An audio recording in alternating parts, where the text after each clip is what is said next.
Hi scholars, welcome to our next video. In this video, we're doing our decodable books. So you're gonna have to sort through your decodable books to find this one here. So I'm gonna do it too. As you find yours, I'm gonna find mine. So, and on the front, look at the front cover so you can find one that looks just like it. Okay, I found mine. Did you find yours? Okay. The title of this story is Use a Mule. And a mule is this animal here that kind of looks like a donkey. But find your Use a Mule. Find the front cover, the back cover, and the spine. Good. Can you put your finger underneath the title, please? I see a big capital U. That's the first letter. And remember, we've been learning all about Sneaky E, who comes in, and we don't say Sneaky E, but Sneaky E tells you to say your name, and you says you, right? So you're, instead of saying us, you don't say the E, and you tell you, say your name. So instead of saying like umbrella, you go you. Use a, I see Sneaky E. Use a mule. Use a mule. That's the title or the name of the story. Go ahead and find the author. The author is by Celia Benton. That means she wrote the book.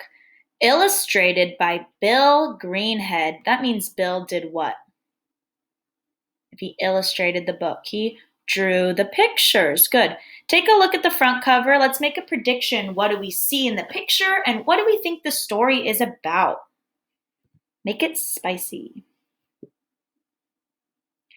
I see a man on a wagon, and he's holding the ropes to what animal? A mule. And it looks like they're where? In a forest. Okay, let's find out. Flip to the next page, please. I'm going to erase my Sneaky E's.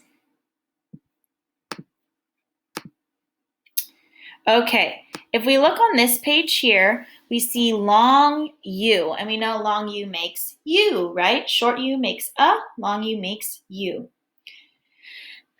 I see 3 illustrations. I see a flute, flute. I see glue, glue. You hear the U sound? And I say a cube, cube. Our high frequency words, which you get a sneak peek again this week because Miss Paulina makes the videos for sight words on Friday, just so it's not too many videos a day. Our sight words are saw. I saw my students sitting in the camera. And this is a glass. So those are our sight words that are new this week, and so you get a sneak peek. Saw and this. Find the title page on the side. The title is on this page again. Use a mule.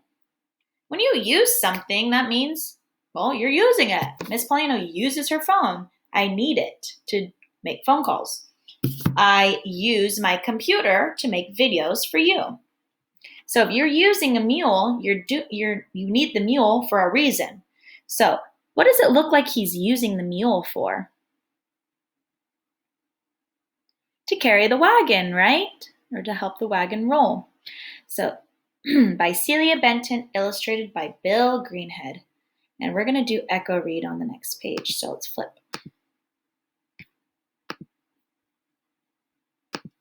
Here we go.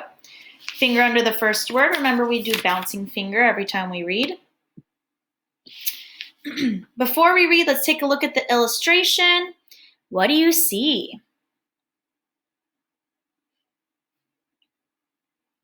I see the man, and what is he holding? You know what that is? An axe. And he's taking the axe, and it looks like he hit the tree. And it looks like, if you look over here, I see different logs. So, and this is the stump of a tree, which means he probably already cut this one down. So I'm thinking he's a lumberjack. Can you say lumberjack?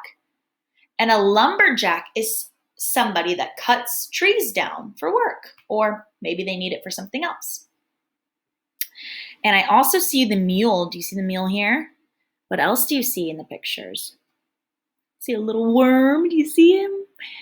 And a squirrel and a bird. And ooh, what's this over here? A triangle? Do you see the smoke coming up? That must be a fire. Maybe that's where he's camping. I also see the wagon, and I see the forest in the background and big mountains too.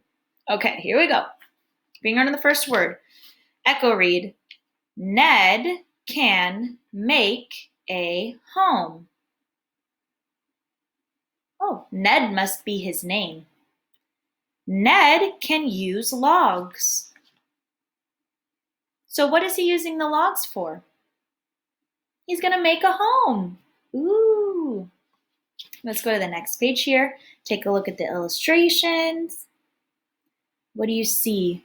The logs are now on the wagon. And who's pulling the wagon? The mule, huh?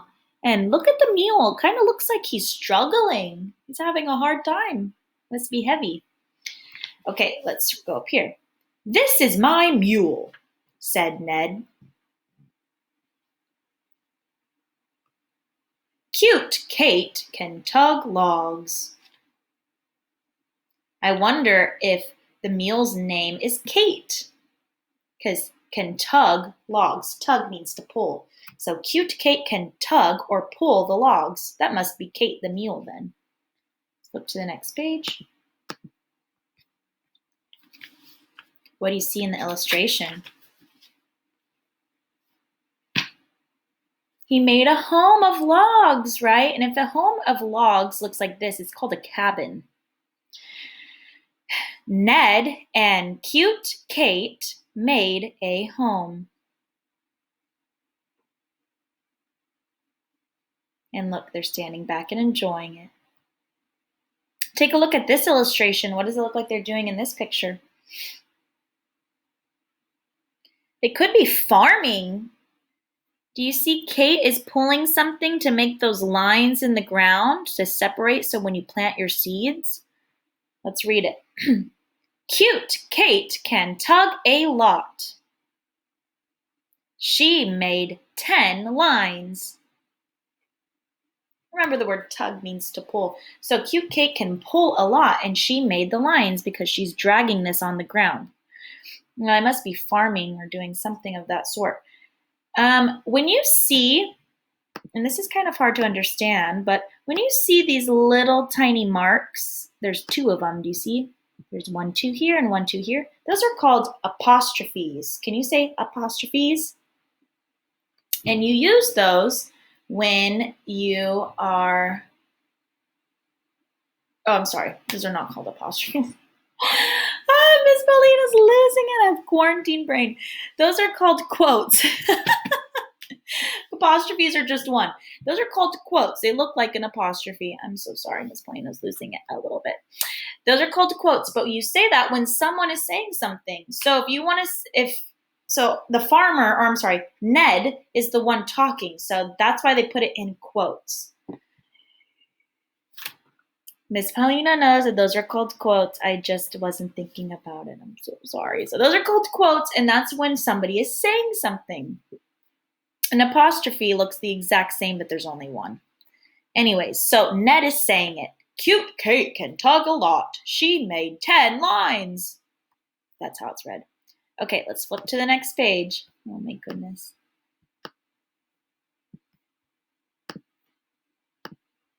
Okay. Let's take a look at the illustration. What do we see? I see Ned, and he's cutting into the surface of an ice rink, maybe, or a pond. When snow falls over a pond, it freezes over the top layer of the water. So this could be like a pond or a river, and when the snow came down, it froze the top of it, and that's what you would maybe go ice skating on. But sometimes it's not safe to walk on that because the ice can break and you can fall in the water, and it's very dangerous. But it looks like he's cutting some part of the ice out, right? And you see cute Kate over here, the mule. She's just waiting on the side because I think if she stepped on the ice, it might break because she looks like she could be heavier than Ned. So let's read what we have. Ned saw the lake. Oh, so it's a lake, not a pond. And here are our quotes. I can use this. I wonder what he needs it for. Let's take a look at the next page. What do you see on this page?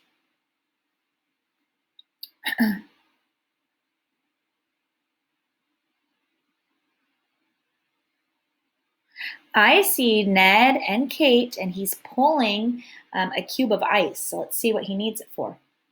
Ned cut a big cube. Here are our quotes, so we need to sound like Ned. Cute Kate can tug it. Nice job. Let's flip to the next page. Oh, here are quotes, so we need to sound like Ned when we read this page. This is a fine home. This is a fine mule. Good job. Okay, so now he's just standing back and he's looking at his home and he's looking at his mule and he said it's fine. That means like a good home. It looks good. And he said this is a fine mule. That's a good mule. She's very helpful, right? Okay, good job. Oh, these quotes are backwards.